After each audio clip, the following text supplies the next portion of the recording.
بسم اللہ الرحمن الرحیم۔ میرے عزیز بھائی بہنوں اور بیٹیوں، میں کیسی پیاری پیاری مسنون دعائیں سنا رہا ہوں۔ یا اللہ ہمیں قدر کرنے کی توفیق عطا فرما۔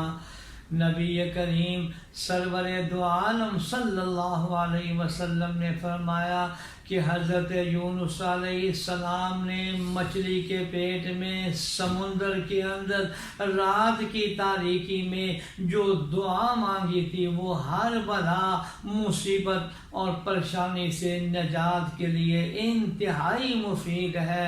بزرگوں نے کہا 111 مرتبہ پڑھ لیا کریں۔ وہ آیت جس کو آیت کریمہ کہا جاتا ہے وہ سن لیجئے۔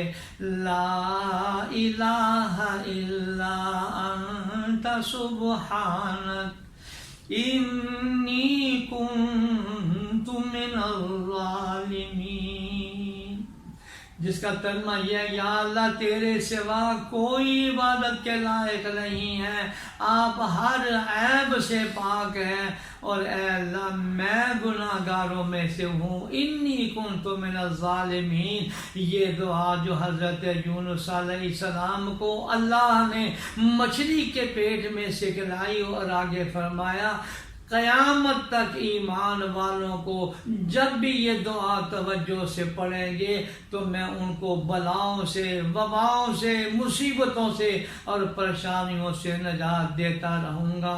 الحمدللہ جامعہ اشرفیہ میں میرے دورہ حدیث کی کلاس میں ایک چھت کے نیچے 575 طلباء پڑھ رہے ہیں، SOPs کا اہتمام بھی کر رہے ہیں، لیکن ہر طالب علم 11 مرتبہ یہ پڑھتا ہے، ہزاروں مرتبہ بن جاتا ہے، اور پھر ہم اس کے بعد ساری امت کے لیے دعائیں کرتے ہیں۔ یا اللہ ہمیں اس آیت کریمہ کی قدر کرنے کی توفیق عطا فرما، آمین یا رب العالمین۔